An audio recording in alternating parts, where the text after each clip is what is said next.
Hello and welcome everyone to Magicians Without Borders Conversations episode 47.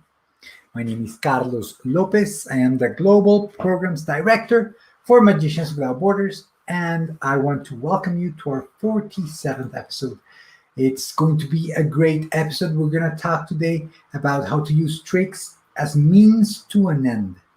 Last time we were here, we talked with Tom Verner and Felipe Costa Pollo about the great show from Derek del Gaudio called In and of Itself.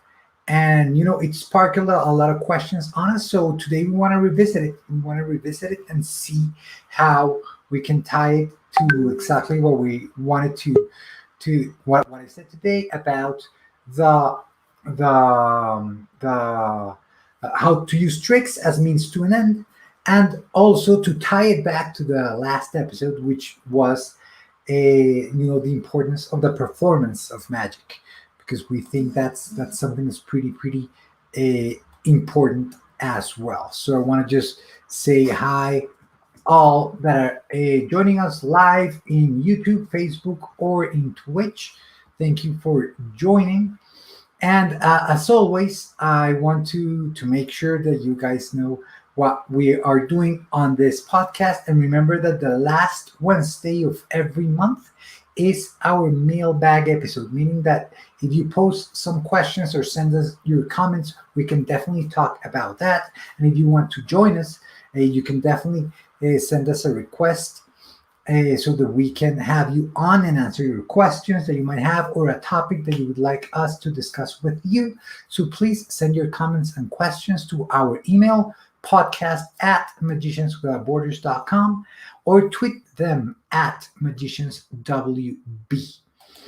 Having said that, I want to remind everybody, if you use a service called Amazon to shop, you can do so by going to smile.amazon.com instead of going to the regular amazon.com. If you go to smile.amazon.com, you can select Magicians Without Borders as your selected nonprofit, and every time you shop, Amazon donates. So if you select Magicians Without Borders as your selected nonprofit, everything that you order can and will be delivered to you the same way as it always is, and you have that benefit that you can support any nonprofit that you would like. We of course ask your consideration to support Magicians Without Borders. So hello everybody, I see you, Michael. Thank you for joining once again. We are glad that you are here. And before we start, I just wanted to remind everybody that we have a great magic course at learn.magicianswithoutborders.com. This is a course that Tom Verner and Janet Fredericks put together during the pandemic. And it's a wonderful self-paced video magic course where you get to learn a bunch of tricks, but I want you guys to see it for yourselves. And also, I want you guys to take a look at the introduction video, because it will serve as an introduction to today's episode, which is about the performance of magic and how tricks are a means to an end. So let me just put on here. Let me just share real quick. The website, learn.magicianswithoutborders.com. There it is. Here it is. And here you can find, our courses. Right as of now, we only have one live course, but we have others coming. This one, Become a Magician, Volume 1, is the one that is right now on. We suggest it as an 8-week course. There's 21 people that have purchased this. We have 16 lessons on it. It was developed by, once again, Tom Verner and Janet Fredericks, our founders. And here's the curriculum. So you've got an introduction to magic, a full 30-minute magic show that you can have, and 13 sessions where you get to learn 13 wonderful tricks with objects that you can find at home. So rubber bands, pencils, coins, paper clips, and a deck of cards. And this is what you get. So I want you guys to take a look at this video of the introduction to magic that Tom does, and really listen to what he says, because this is a wonderful, wonderful introduction to what we're going to talk about today. So here, let me give you Tom Verner introducing learn.magicianswithoutborders.com.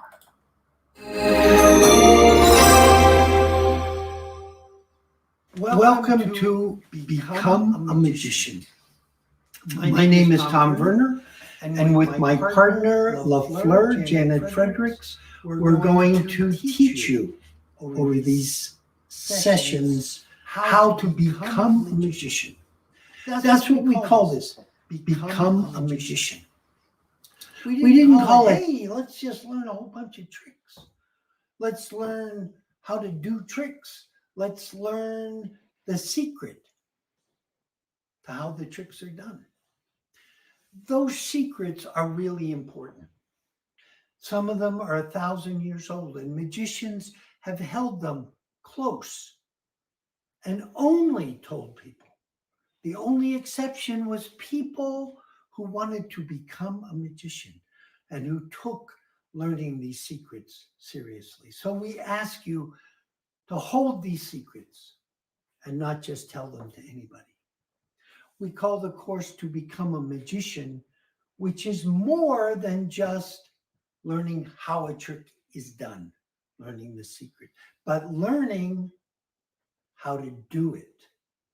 And there's a big difference between knowing how it's done and knowing how to do it. To know how to do it, you have to learn acting skills and storytelling skills and performance skills, skills that connect you to the audience while you're doing your magic. What I like to say is acting skills, eye contact, how you use your voice, how you treat a volunteer when they come up on stage, learn their name, get the audience to applaud for them, the stories that you weave around your magic, which you'll see in our lessons. I like to say those skills, your acting skills, your performing skills, turns a trick into an experience of magic. So what we also hope is that this is not just for young people, these magic lessons, but it might be for a parent or a grandparent who wants to do magic for their children or grandchildren and their friends. It might be for a business person who during a presentation or during a pitch wants to make it more entertaining, interesting, engaging, and effective by incorporating a little bit of magic into the presentation. Or a teacher who wants to introduce a subject in a classroom by doing a bit of magic. Magic has lots of ways that it can be used in the world. Another thing is that by studying magic, learning magic, practicing and performing magic, you're going to become not only a better performer, but I think you'll become a better person, more confident, more disciplined, more focused, someone who really enjoys being with people and making them happy and delighted through your performing. So let's get on with the lesson. Wait a minute, there was something we were going to do next. I can't quite remember what it is. Let me see. Oh, yes. Oh, there it is. We're going to begin our lessons with a magic show. A magic show where you're going to see 8 tricks, all of which you are going to learn in the next sessions. So you'll learn 14 tricks, but you're going to see a magic show with 8 of them. And watch the show and learn not only what I do, but how I do it, and be amazed by the tricks, but really amused and delighted by the performance. So thank you. And now on with the show.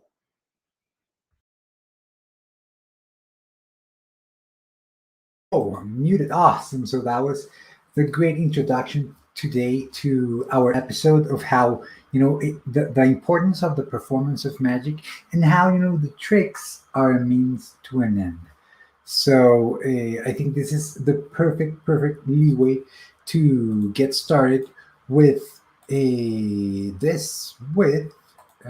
we go, the performance of magic as we had before, talking about the great show from Derek del Gaudio in and of itself.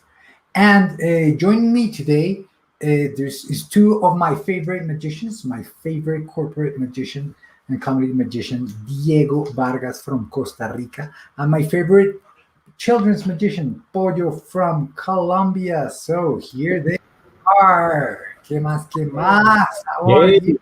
I'm not alone today. There is also an amazing magician from Costa Rica named Sandy.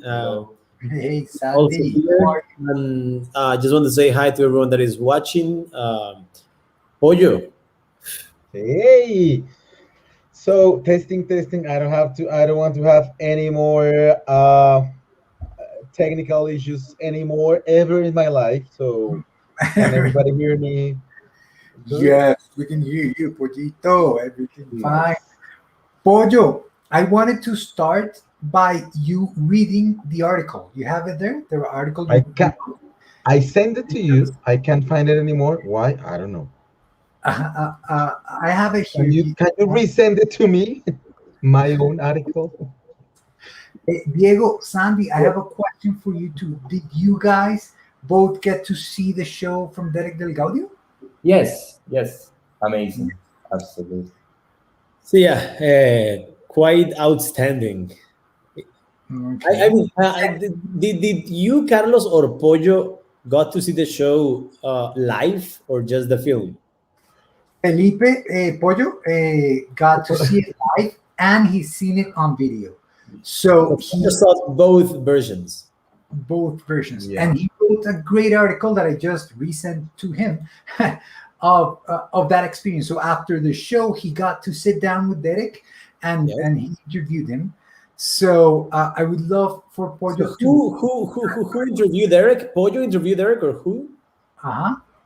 Yes, so I interviewed Derek and then I wrote the article in English and it was rejected because it was in English and I just wanted to do it in English because I did it for Pastor Magic and then I talked to him and I said that I did wanted to do it like that because I wanted to go to get to more, to other kind of readers. It was only for that. And I really always wanted to write an article in English, so that was good. You have it? Um, Did it arrive? You have it? where did you? Or you want me Oh, to read? can you tell me where did I have so many mails? I'm not as organized as Carlos. That's why I'm This part of is a the live live. show. On two, on This is a two live show.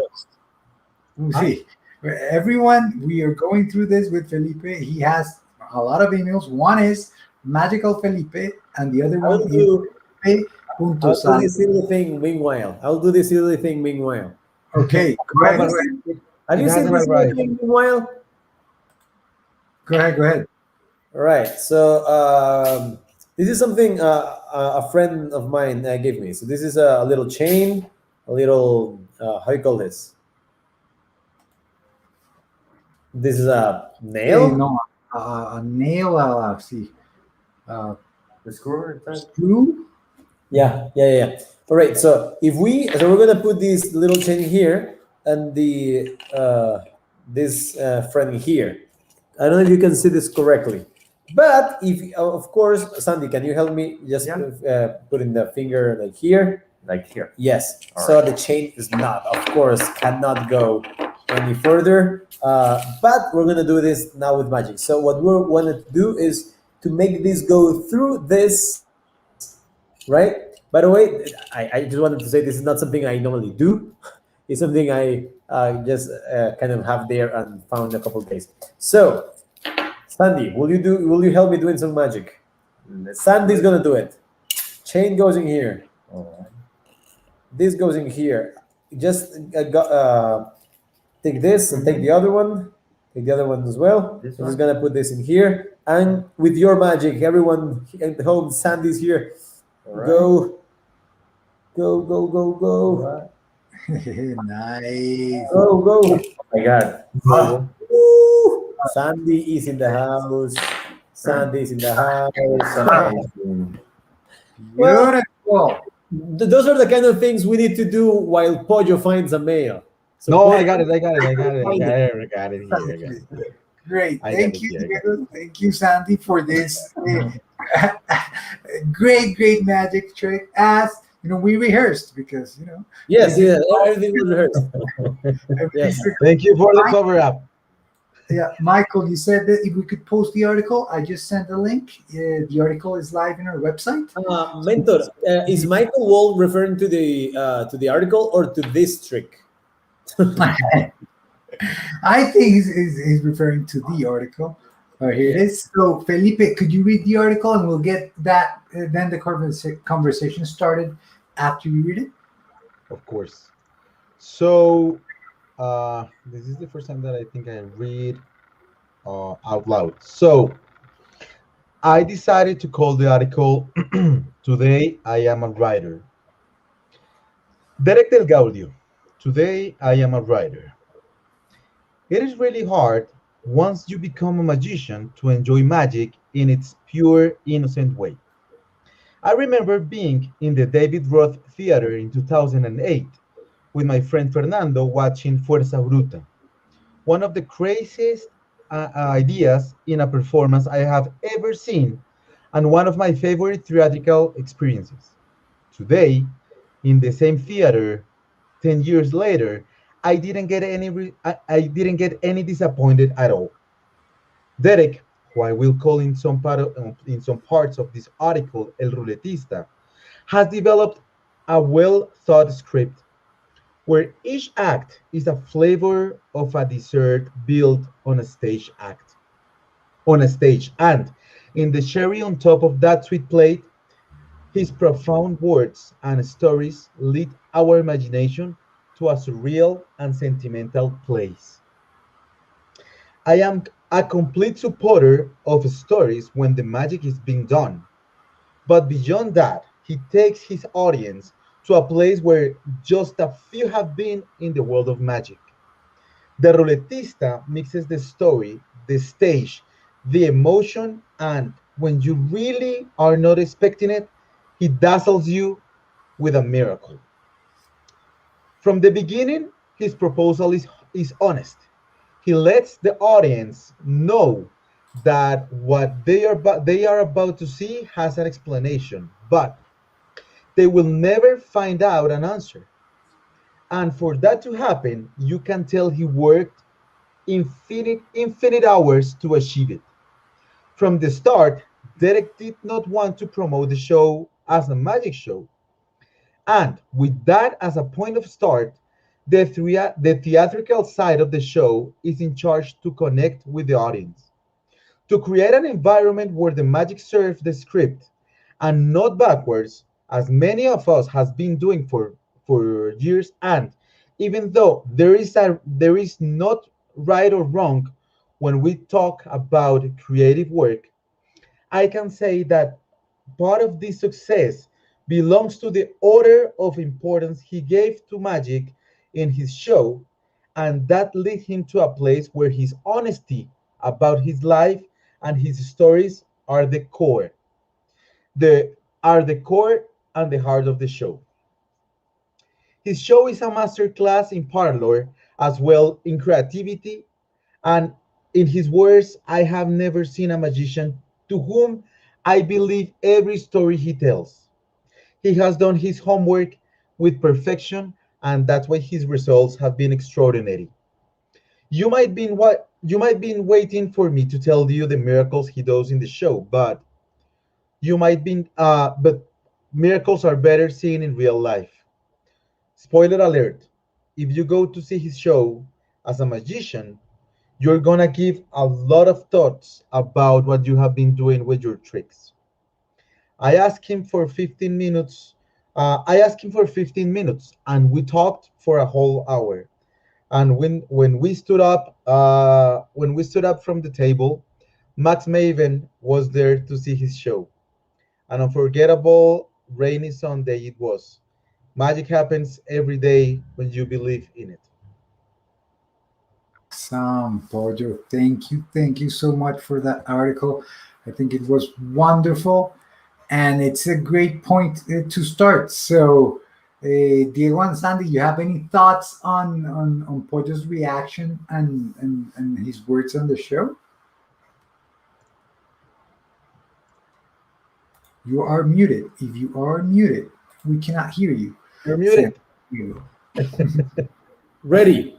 Okay, right. The first time that I watched the show was like the first 25 minutes or Yes. 15 minutes. I watched it with Diego Vargas, and it was like a hook, absolutely hook. I just cannot wait to get home, and I don't know, I watched it and everything because I don't know, it was Yes, genius, it's absolutely. and it's very different than what we're used to do. I think that is a. I get amazed by the slow way of he talking. Like he's so chill when he tell a story, and Mhm. Yes, it's something that I. and it's very the antithesis. Someone will say is a good magic show. So and that's but Pojo did said something that is right. He didn't advertise it as a magic show. Magic show. And Mhm. and I'm gonna say something that might not be a popular opinion, but I think he had to do it like that because if he advertised it as a magic show, I mean, is I mean, I don't want to say anything. So the amount of magical moments that are there are, I don't know, 5 maybe. I think, yeah, maybe. Yeah, during an hour and a half. So Beautiful. if you say this is a magic show, then maybe you're lacking something. But it's not a magic show, so it's perfect. It's just perfect. Yeah, I think so. I think so too. I think that he puts a lot of emphasis in the performance, and I think that ties up a little bit with what Tom said on the video that we had as introduction. When Tom says that, hey, when we teach magic, we don't want to teach it as just, hey, let's learn a bunch of tricks. Let's try and create a magical experience. Of course, Derek del Gaudio takes it to another level. But when we teach our kids in our education chapters, I think that there's something in the way we teach it that gives them a point of departure on how to create a story. And I think that's great, the way that we do that. And of course, it takes a long time to get to where Derek is at. But we get to see our kids develop from the beginning and start teaching them about the performance of magic, because it's not, hey, look at me, look what I can do, even though most of us start that way. But it's like, hey, let's build a story around it. Let's try and perform it, because when you perform it, you have to deal with stage fright, and you have to deal with feeling inadequate, and then standing in a stage and doing a performance, and all of that. I think it's very, very important in the development of a magician. So I think someone could say they didn't like the show. It's art, and it's totally Subjective.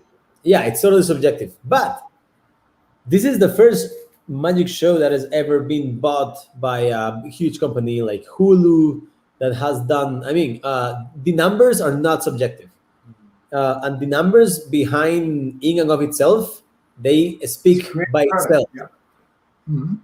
Mhm. Massive hit for sure. Stephen Colbert speaking about it on TV. Well, Stephen Colbert was also one of the Dude, producers. Yeah.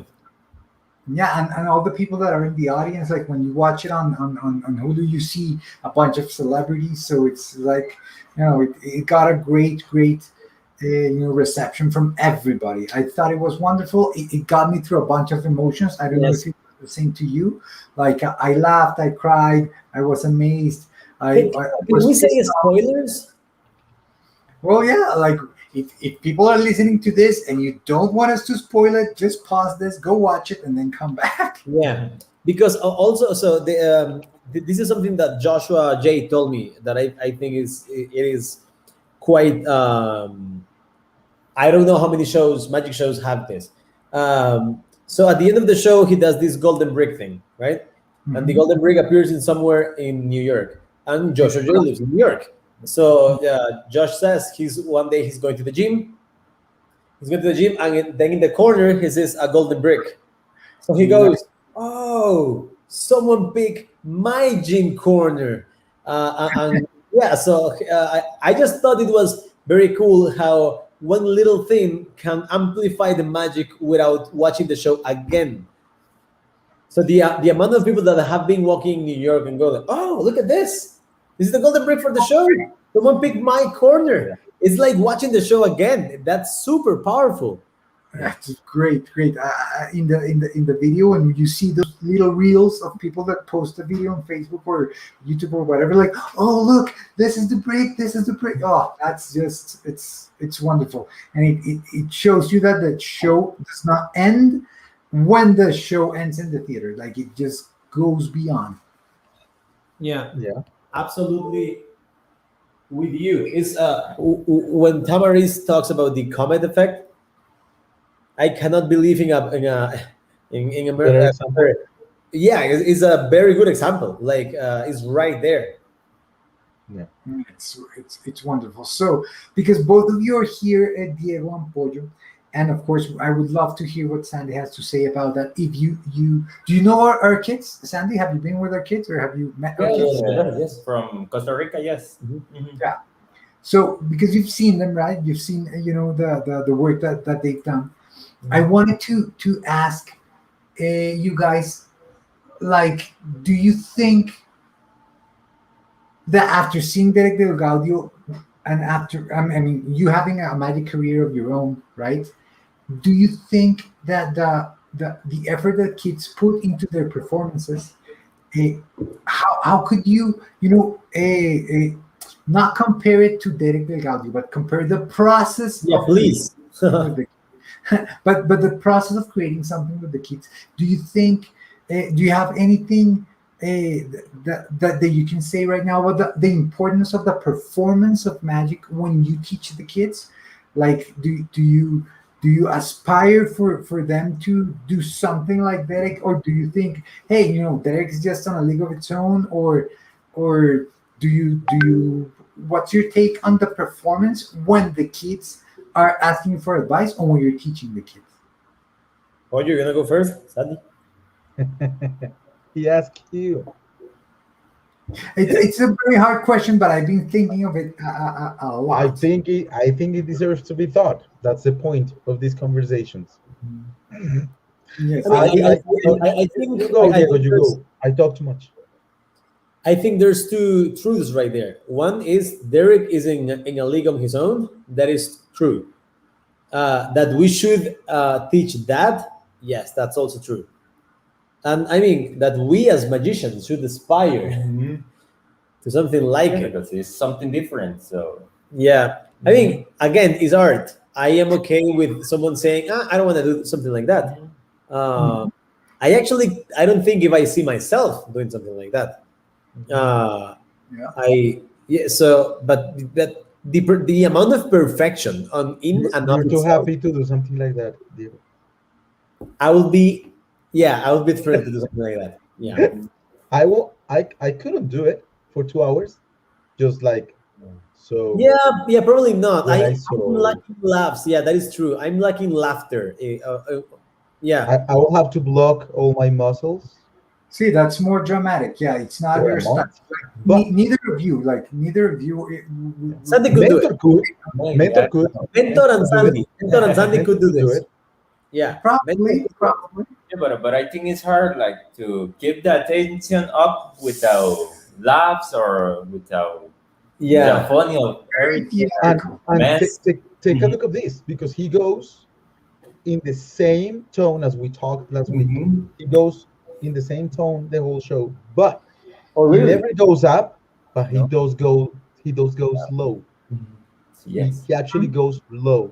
So he goes from normal to cry to, to depression, like to a depression point, we can say, right?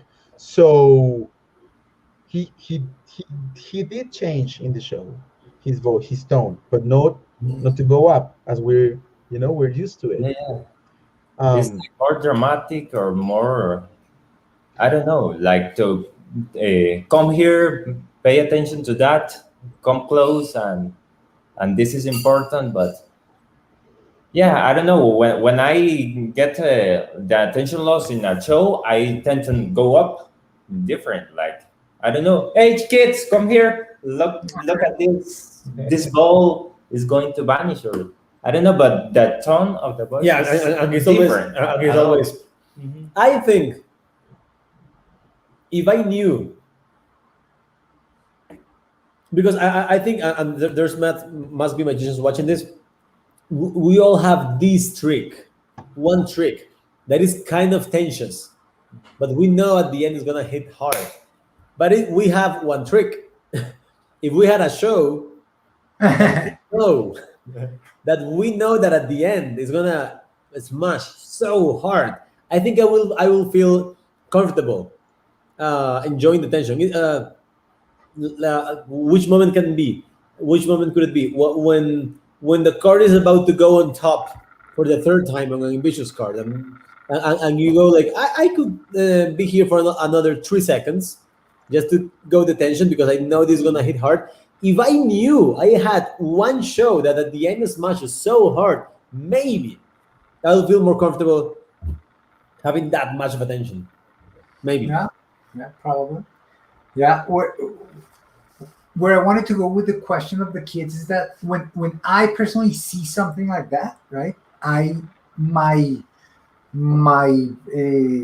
fan of opportunities, or my amount of opportunities of where I can go as a performer widens. So now I see like, oh, now I could do that, right? Or if I go see a jazz band, right? Then I go, oh, that's nice. Or if I go see Fuerza Bruta, for example, the show that Pollo loves, Fuerza Bruta. I didn't like it as much, right? But it's I like, have no idea what is Fuerza Bruta. oh, a wonderful show. have you seen Blue Man Group? Blue Man Group, yes. Well, it's not the same, but It's nothing like that, but it's nothing like that. But Mentor understands it. It's kind of an off Broadway type of show, and that is something that they rely on. It's a whole experience. That's my point. And we saw that show a long time ago with Carlos, maybe 20 years ago, and I'm not kidding.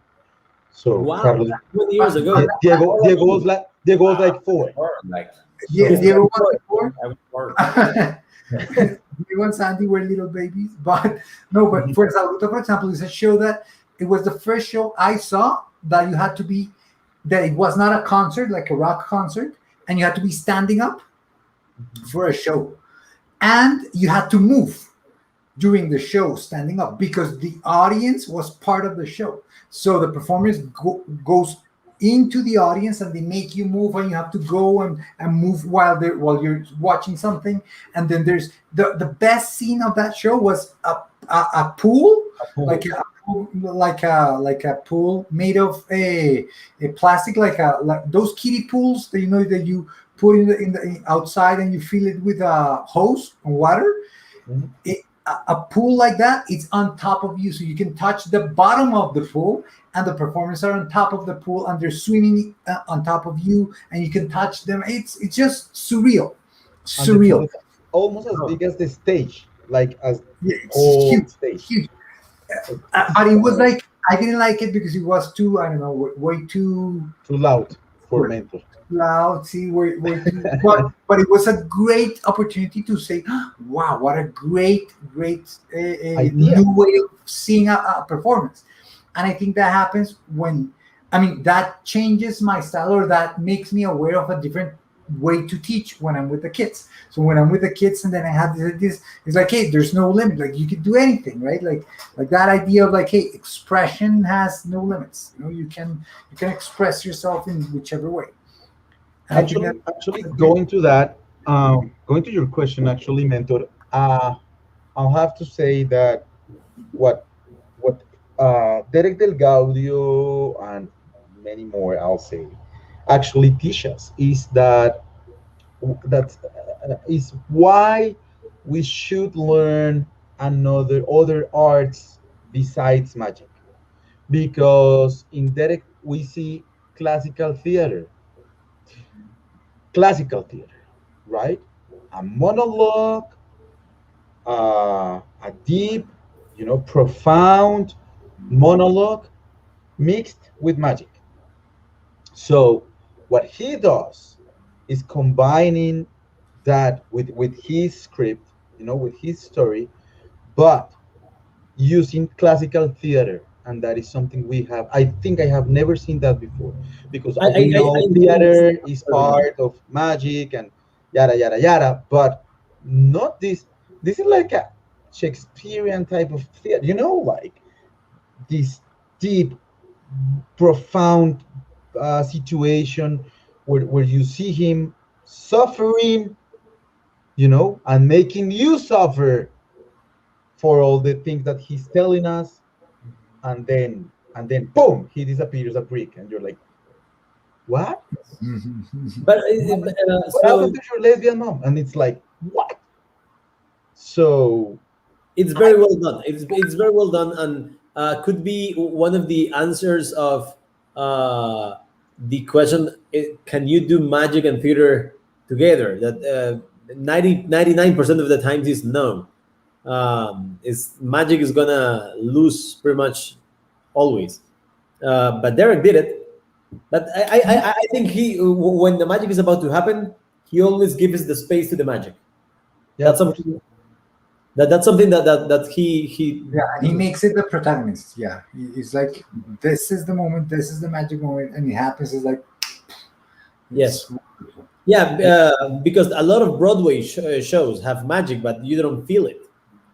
You don't feel the magic. I saw Aladdin. They do quick changes. They do a lot of appearances, disappearances, and nobody goes what?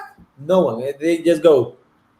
Yeah, Nice. plays one. Yeah, yeah. It's like, of course, it's magical musical theater, so Huh? it's a quick change, and that's it. Yeah. I Yeah. think Yeah. the example you gave, Diego, is, yeah, I felt the same when I went to see Anastasia, or Anastasia, with Tamara. So we got the chance to bring Tamara to a Broadway show. Tamara is one Wow. of our here in the slums of Colombia. And I remember Tamara watching that show. Of course, she didn't understand English that well, right? But I remember the time when in the story she picked up the story, right? And there's this Anastasia chick, and she's has this relationship with a male, and they're getting together, and then in one moment they're about to kiss, and there's this whole change in the setting. A tree turns around and it's red, and some balconies appear, and people with a chorus, and it's just this big buildup. And Tamara was like, you couldn't. She was like going like this. She's like, no, no, no, no. And she grabbed me. She's like, no, they're gonna kiss. They're gonna kiss. They're gonna kiss. Right. And that amazement. Right. And it was all the tension building. Right. And the moment of the kiss was like that highlight. Right. And there was, you could argue that there were some magical moments on it. Right. but it wasn't really magic, right? And you don't feel the magic. You feel the moment, and I think Derek blends the two perfectly because he builds it up, builds it up, builds it up, and then the magical moment is like the detonant for the explosion of feelings, and And also, it's a reminder that magic is not about quantity but quality, Yeah. because because Yeah. you do. I mean, when I told my layman friends, "Hey, you go watch this," they actually got to me with the same question of every magic show. You know how he did it? How how did he did that trick? So And they it's the will say, less important part of that show, of course. yes. So people were not coming like, oh my God, this is no. They still wanted to know how they did the trick. So it is not about the quantity; it's about the quality of the magic. And of course, in Derek's case, it's not only the magic. I mean, magic is probably the least, but the perfection on everything else, including magic. Yeah. right, right. And Bojo, I go ahead. wanted to ask something. How was the moment when you got in the first place and you took the little papers, the ballots? What do you When mean? you choose who you were in the Yes. theater. Yes. He Yeah, had walk one us that through says he had one that says I am a unicyclist. Can you believe that? I don't Monociclo. know where I don't know where I have it, but I have it here. Uh somewhere But walk in us my, through it, Pojo. Walk us through it. Like when you walk into the theater, how was the so you experience? get to the What theater happened? and there's a hole, and in the left there are, I will say, maybe hundreds of little papers to choose, and one of the accommodators tell you to uh tell you to choose one. So there were a lot. I remember, I think they have I am a juggler, and I want it, but I somebody grab it. And then Also, I there's found, one speech, right? There's just yeah, one. they're not. I think there's not too many repeated. Like maybe Are they two like two in three my mind when I see unicyclists. the picture, I picture something like a supermarket where you have the same product and it's like a I beep, so you actually will have say one. that they don't have anyone repeated, because that won't work for the show, you know, for the end of the show. So all of us, we can't be unicyclists or riders. So you walk to the hole, you grab one paper, you have to cut it in half. It has these little dots in the middle to cut it in half, and you give it to the accommodator, to another one, and then you go to sit. But you choose where you sit, right, Diego? I remember that I choose. So because you can think, there's an order or something, and there is not. He didn't have any earpiece or anything in his ear for the end of the show, for who has seen it. So it I don't know how did he do it. I don't know if Diego has an idea, but what he I does is don't have an idea. quite No. quite amazing. I don't have. I don't have an idea. I mean, I have. Huh? I don't even close. I don't No, know. me neither. I'm thinking someone in the back of the theater doing the signals, uh, because Well, because because he's people are facing the stage. No, not like this, but it could be like a screen even, because people are facing the theater. Yeah, everybody was watching him. Yeah. So I do yoga with Derek every Sunday, and which is what has been one of my highlights on the pandemic. And when the film was released, I wanted to do a bunch of questions, and of course, I wanted to do that one, but I didn't. But I did ask what did he was more which version he liked the most, the movie one or the theater one, mhm, and he said he enjoyed more the film.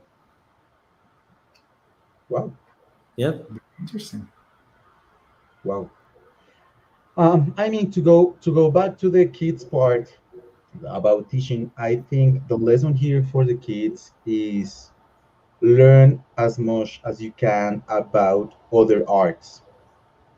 I think that we can talk about juggling with Penn and Teller. We can talk about theater with Derek del Gaudio. We can talk about storytelling with David Copperfield. So there are a lot of tools. There are a lot of things that we need to learn as magicians to to do to to have success, whatever success can mean, or to live from magic and do original magic. I will be better with that thing. So because I think that that is actually the lesson here to teach them. It's not about the brick, it's not about the boat on the bottle. It's not about that.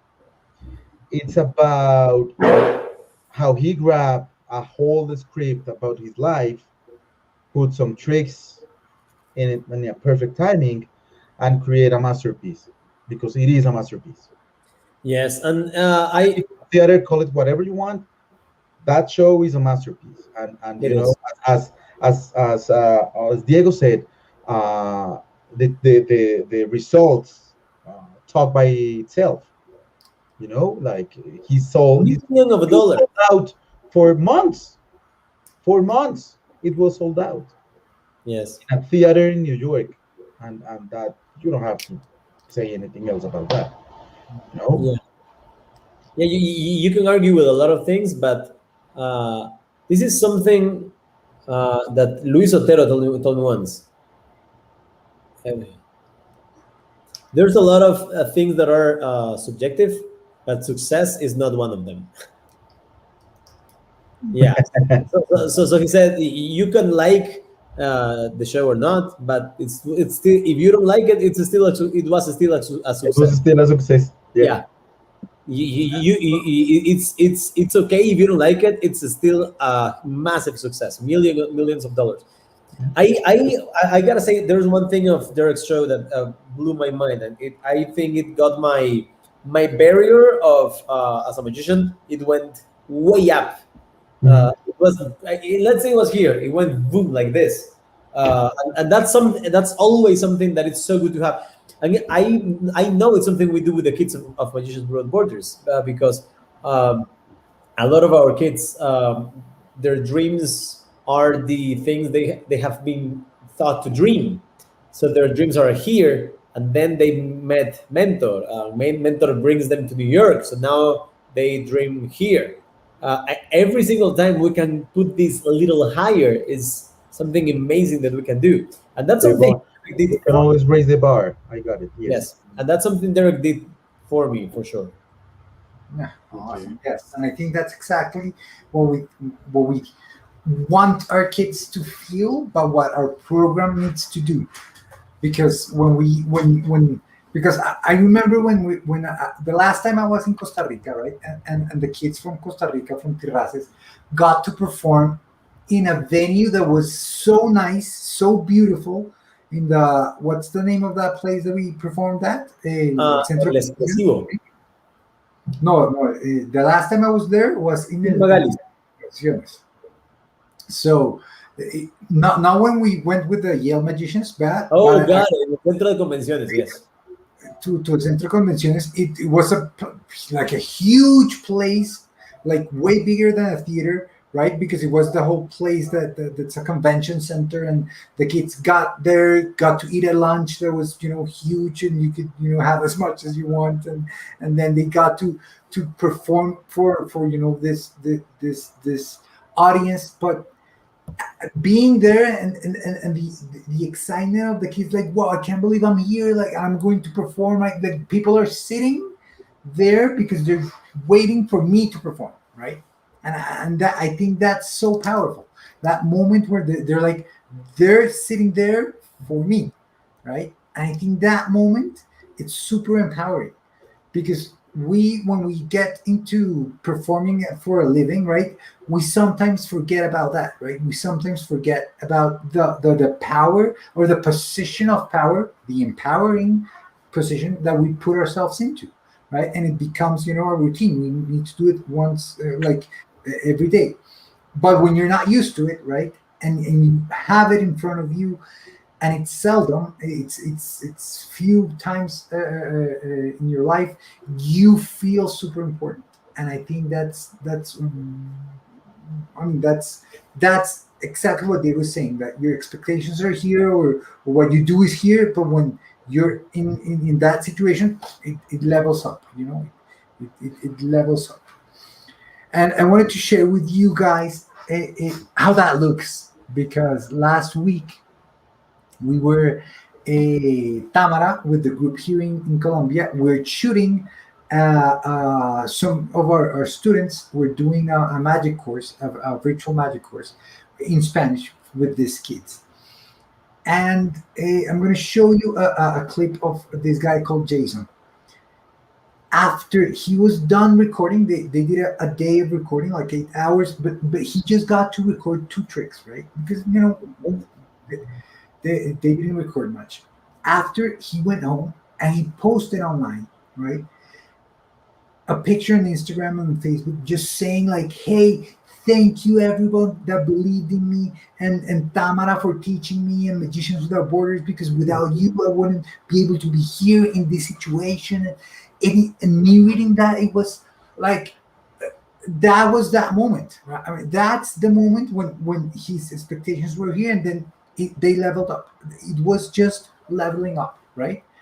And that happened because he recorded a simple, you could call it magic trick, right? And here's the one that I wanted to share with you. Here's Jason performing something with rubber bands. Hola, mi nombre es Jason Berger y les vengo a hacer un juego de magia. Para eso necesito estos 2 cauchos. Vamos a imaginar que este es una mascota y que aquí está su comida. Entonces su mascota va subiendo por su comida, va subiendo así lentamente, así, así. Y ustedes me van a ayudar a soplar para que logre llegar a donde está la comida.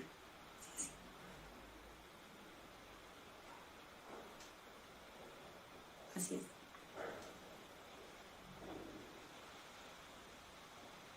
Y logra llegar a donde está la comida.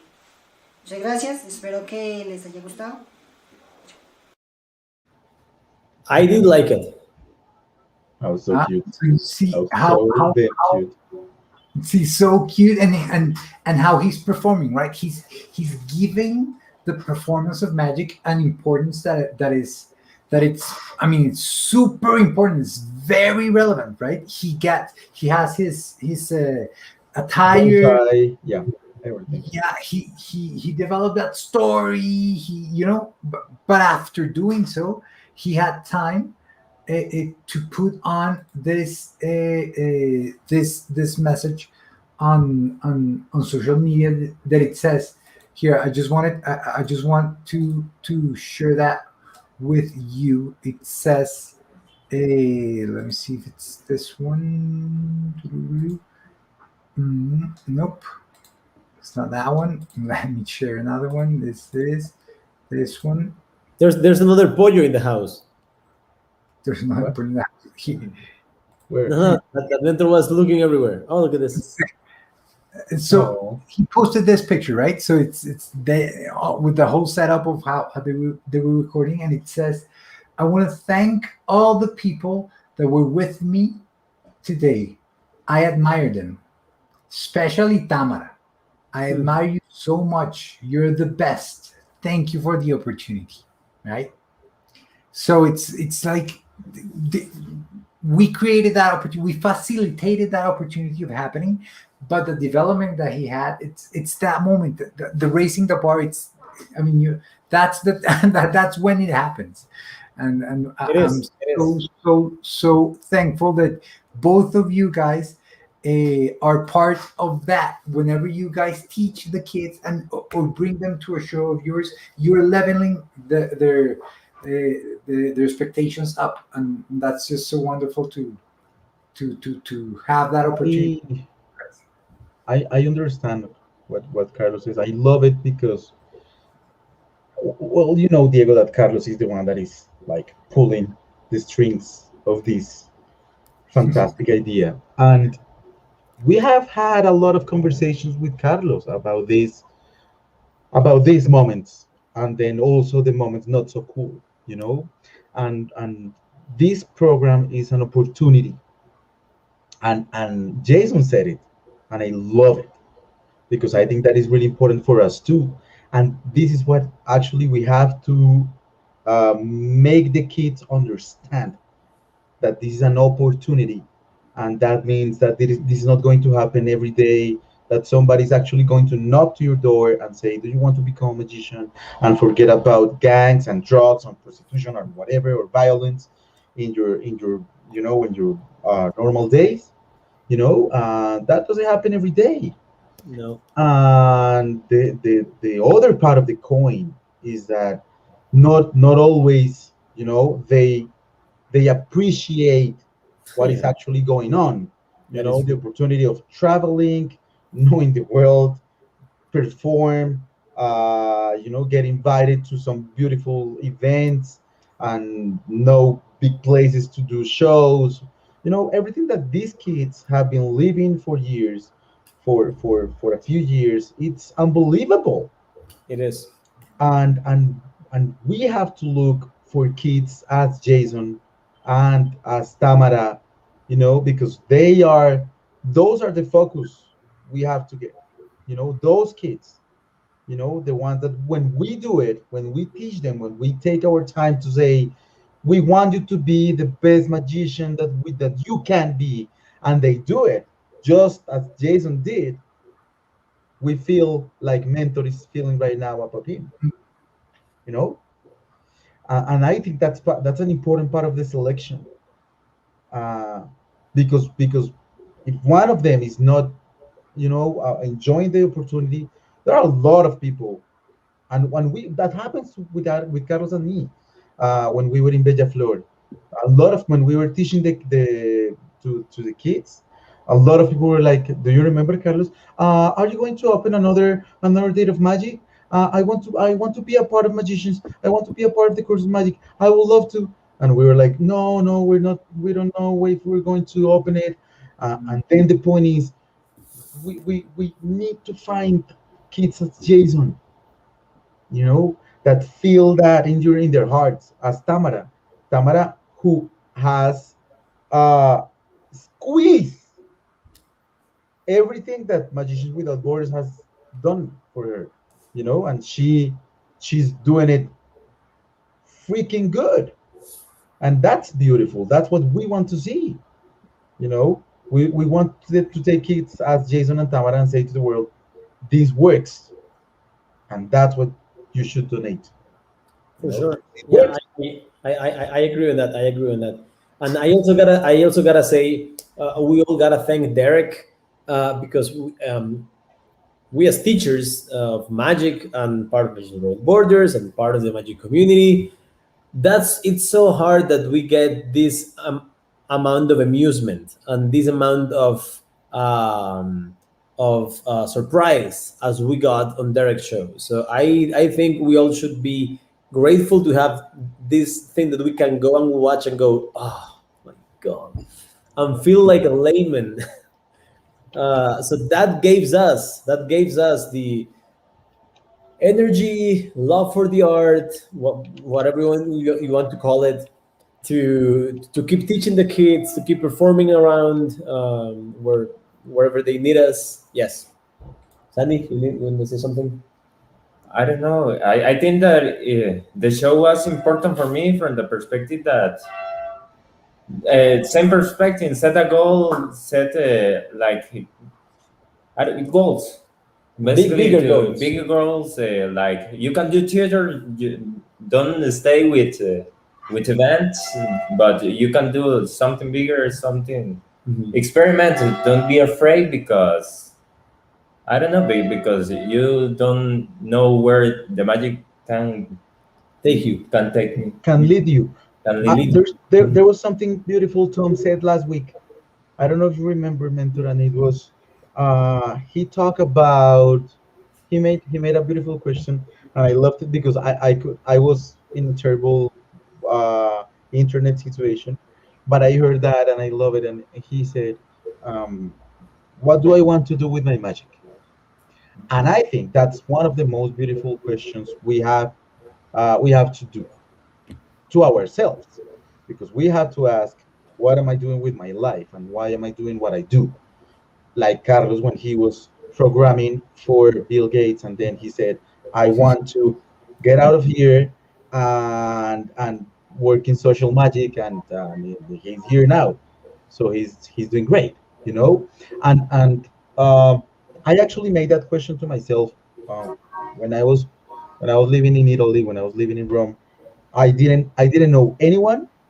I didn't have internet in my place, so I was with myself, and it was hard not to talk to somebody when you talk as much as I do.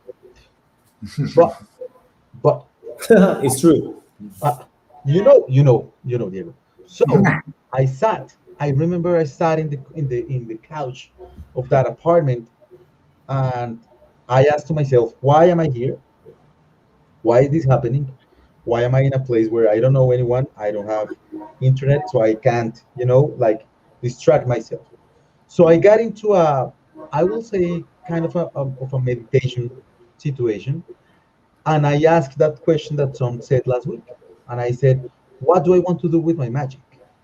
You know, what, because because at the point is, success is not the same for anyone. I hate the word success, by the way, but because I will change that for happiness.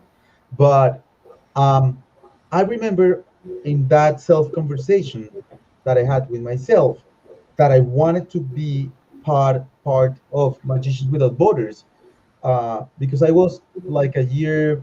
That was almost a year before I got back to Colombia, and Carlos was just got into the pro. I think Carlos was like a year with Brian and the kids. He was doing the whole transition. Um, but he was telling me all these beautiful stories, and I said, this is what I want to do. I want to share what I have lived, and I want to inspire, and I want that everything that we have learned, it could be useful for others, but for other, may also for everyone, but also for the ones that don't have the same opportunities that we've had. And that is also important, because we like to inspire companies. So we have people that earns a lot of money, that have beautiful lives or families or whatever. But what happens with the ones that can't? And I think that is one question we should always ask: what happens with them? And most of all, what am I doing to try to change that? Even if we teach one, two, three, five, seven kids, and we found one Tamara and one Jason, or Kevin or Diego, or and we see that we can lift them up so they can dream bigger, and they understand that they can also accomplish their dreams. Yes. Beautiful, beautiful, beautiful reflection, Pollo. That was almost as beautiful as Derek's show. Almost as beautiful. Oh my God, Derek! Just imagine how much. Really cool, Are you guys. recording this, Thank Mentor? you so much.